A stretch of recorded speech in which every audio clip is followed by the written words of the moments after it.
Ma'am पुनःको एम्पुतिनाउगी channel तराम नोक्चरी ma'am Manipur इमा लेबाक से हजी यामना नुंगाइतबा अदुगा थमोय सोकपा थौदोक अमदा लोइनमक अवाबदा सरुक यानरी लमी खुदिंगी हजी इमा इबेलसिंगना नुमि चप युंगेरा नुंसा सागेरा हाइबदी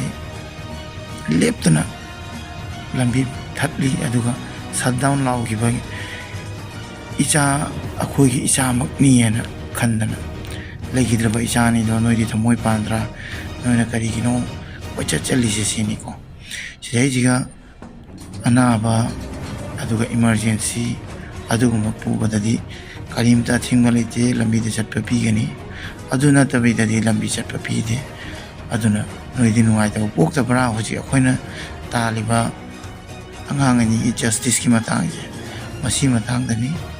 अखोइना तौरिसे याना समानी इमा मैम खोलाव लाउबीबा अदुदा आइसु लंबी चप्पा खुदिंग थेंगनै अदुदा कवादा ओइना इमा मैम पुंबा कांदा आइना इमा मैम वीडियो मती अमा नम्मगा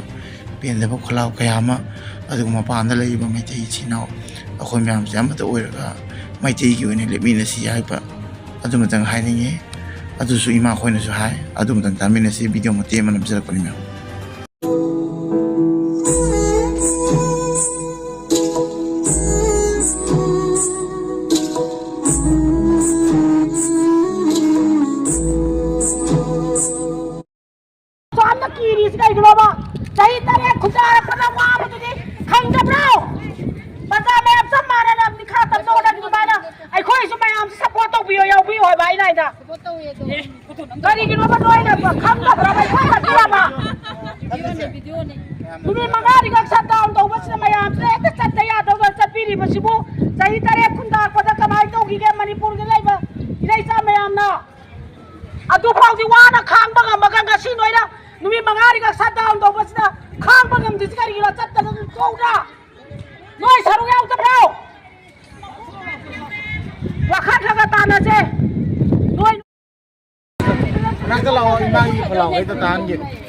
मैम अने लेसे हजिक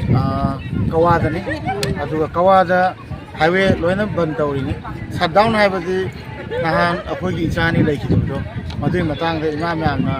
अदुगी नुंगाइतबगी हाइबा तारेको अदुना अखोगी यामना इमरजेंसी लेरगदी अनाबगुंबा अदु नतबिदा कोइबा खोटपा थबक लेरगसु सैक्रिफाइस तौथोक्तु हाइतारे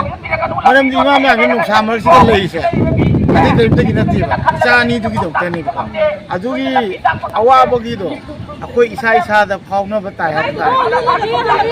अदु मैम कमिशन से इमा खोइने थक्पदो इमा खुलाव लाकनी लयेंग कमिशन इमा गजे दे हाइंग यावा अमता हाइबु असमदी अदुगा मणिपुर लेबा प्रोग्राम याम तायानी ताय अखोइने आइन हाइजगदो से असम दा लेबा मणिपुर और एनी स्टेट किदिमुता लेबा मणिपुर पुरमक्सु मसी मणिपुर इमा लेबा अवाब तारिबा से नोजु सपोर्ट तौरो पुनलाम का थेंगनरगा खोइजे तुकिना विभाग सिंसे लोइना तमुथन बहन से चामानबा खोलाव तदि लाउमिनसे हाइबा से तगी मचानी कौगी मतनी इमा मतगी मचानी लम खुदिंगमा असम दा लई हाइबा खंगदे कसार खंगदे होजाई खंगदे लंका खंगदे बांग्लादेश खंगदे मणिपुरी एने मणिपुरी खुदिंगमा अमत ओइबने की अमतगी मचानी अदुना याइफमिनासी ज्ञान तामिनासी हाइबसे हाइरगा ए लोइसनजरगे।